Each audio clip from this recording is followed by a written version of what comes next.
I am writing this under an appreciable mental strain, since by tonight I shall be no more, penniless, and at the end of my supply of the drug which alone makes life endurable, I can bear the torture no longer, and shall cast myself from this garret window into the squalid street below.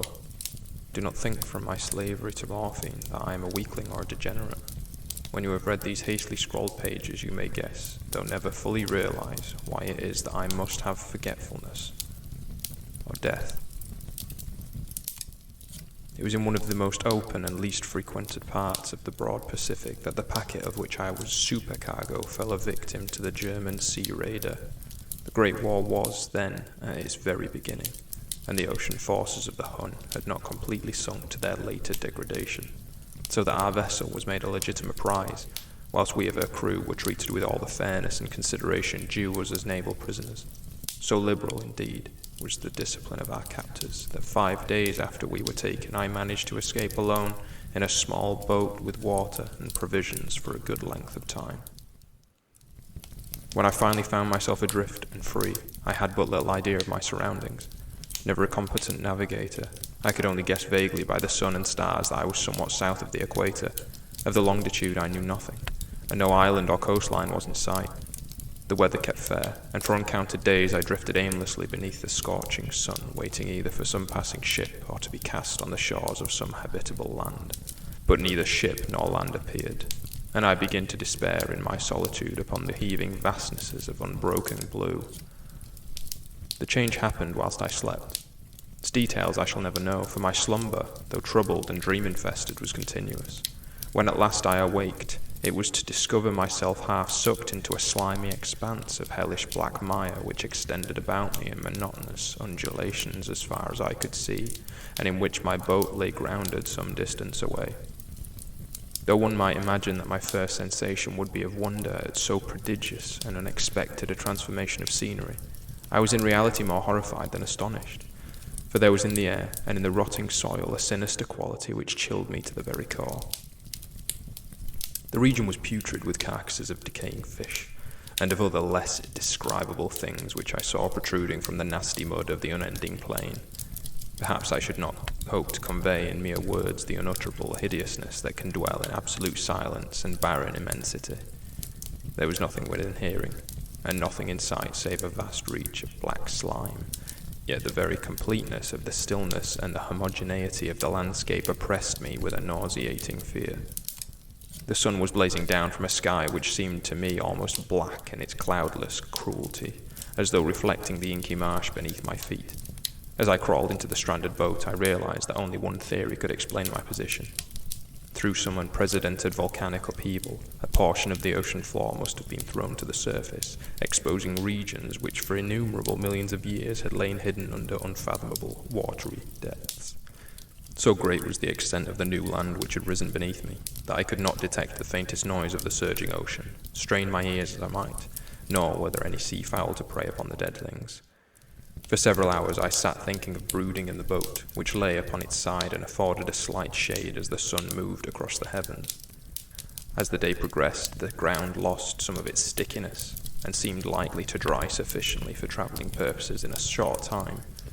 That night I slept but little, and the next day I made for myself a pack containing food and water, preparatory to an overland journey in search of the vanished sea and possible rescue. On the third morning I found the soil dry enough to walk upon with ease. The odour of the fish was maddening, but I was too much concerned with graver things to mind so slight an evil, and set out boldly for an unknown goal. All day I forged steadily westward, guided by a faraway hummock which rose higher than any other elevation on the rolling desert. The night I encamped, and on the following day still travelled toward the hummock, though that object seemed scarcely nearer than when I had first espied it. By the fourth evening I attained the base of the mound, which turned out to be much higher than it had appeared from a distance. An intervening valley setting it out in sharper relief from the general surface. Too weary to ascend, I slept in the shadow of the hill. I know not why my dreams were so wild that night, but ere the waning and fantastically gibbous moon had risen far above the eastern plain, I was awake in a cold perspiration, determined to sleep no more. Such visions as I had experienced were too much for me to endure again, and in the glow of the moon I saw how unwise I had been to travel by day. Without the glare of the parching sun, my journey would have cost me less energy. Indeed, I now felt quite able to perform the ascent which had deterred me at sunset. Picking up my pack, I started for the crest of the eminence. I've said that the unbroken monotony of the rolling plain was a source of vague horror to me, but I think my horror was greater when I gained the summit of the mound and looked down the other side into the immeasurable pit or canyon, whose black recesses the moon had not yet soared high enough to illuminate. I felt myself on the edge of the world, peering over the rim into a fathomless chaos of eternal night. Through my terror ran curious reminiscences of Paradise Lost and of Satan's hideous climb through the unfashioned realms of darkness. As the moon climbed higher in the sky, I began to see the slopes of the valley were not quite so perpendicular as I had imagined. Ledges and outcroppings of rock afforded fairly easy footholds for a descent, whilst after a drop of a few hundred feet, the declivity became very gradual.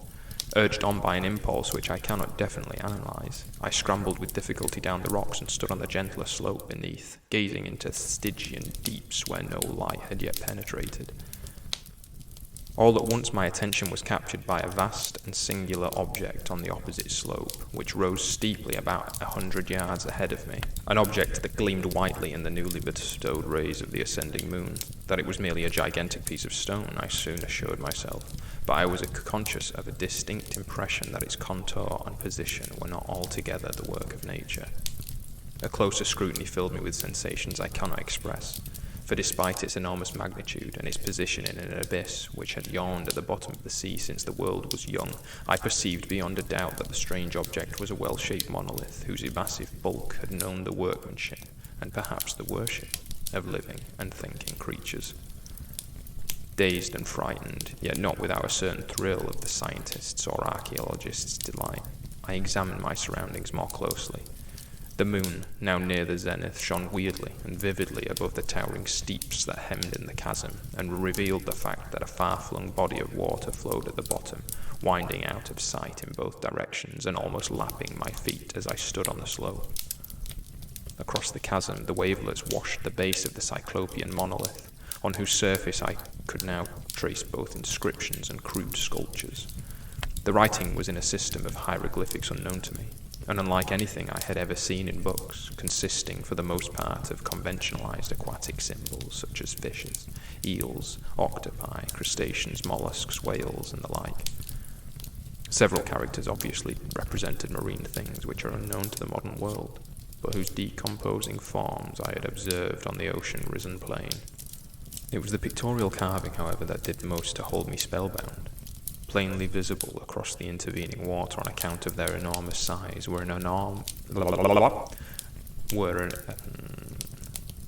Plainly visible across the intervening water on account of their enormous size were an array of bas-reliefs, whose subjects would have excited the envy of a Dore.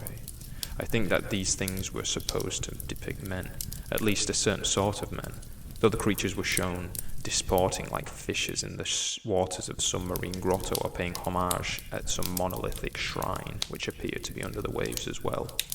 Of their faces and forms I dare not speak in detail, for the most remembrance makes me grow faint. Grotesque beyond the imagination of a Poe or a Bulwer, they were damnable human, in general outline despite webbed hands and feet, shockingly wide and flabby lips, glassy, bulging eyes, and other features less pleasant to recall. Curiously enough, they seem to have been chiseled badly out of proportion with their scenic background, for one of the creatures was shown in the act of killing a whale represented as but larger than himself. I remarked, as I say, their grotesqueness and strange size, but in a moment decided they were merely the imaginary gods of some primitive fishing or seafaring tribe, some tribe whose last descendant had perished eras before the first ancestor of the Piltdown or Neanderthal man was born. Awestruck at this unexpected glimpse into a past beyond the conception of the most daring anthropologist, I stood musing whilst the moon cast queer reflections on the silent channel before me. Then suddenly I saw it.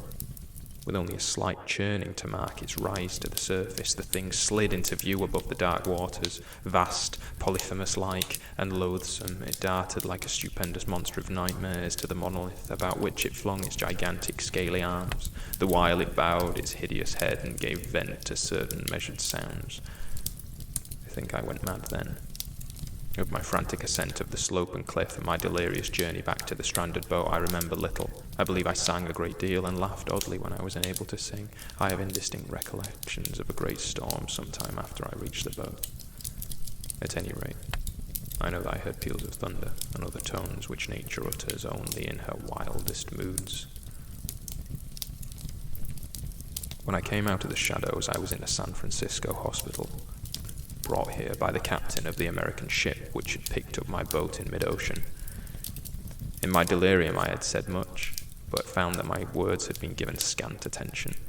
Of any land upheaval in the Pacific, my rescuers knew nothing, nor did I deem it necessary to insist upon a thing which I knew they could not believe. Once I sought out a celebrated ethnologist, and amused him with peculiar questions regarding the ancient Philistine legend of Dagon, the fish god. But soon perceiving that he was hopelessly conventional, I did not press my inquiries. It is at night, especially when the moon is gibbous and waning, that I see the thing.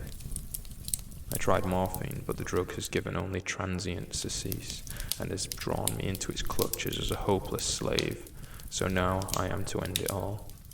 Having written a full account for the information or the contemptuous amusement of my fellow men, often I ask myself if it could not all have been a pure phantasm, a mere freak of fever as I lay sun-stricken and raving in the open boat after my escape from the German man-of-war.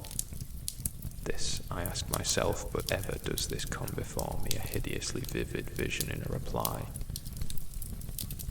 I cannot think of the deep sea without shuddering at the nameless things that may at this very moment be crawling and floundering on its slimy bed, worshipping their ancient stone idols and carving their own detestable likenesses on submarine obelisks of water-soaked granite. I dream of a day when they may rise above the billows to drag down in their reeking talons the remnants of puny, war-exhausted mankind, of a day when the land shall sink and the dark ocean floor shall ascend amidst universal pandemonium. The end is near. I hear a noise at the door, as of some immense slippery body lumbering against it. It shall not find me. God, that hand! The window! The window!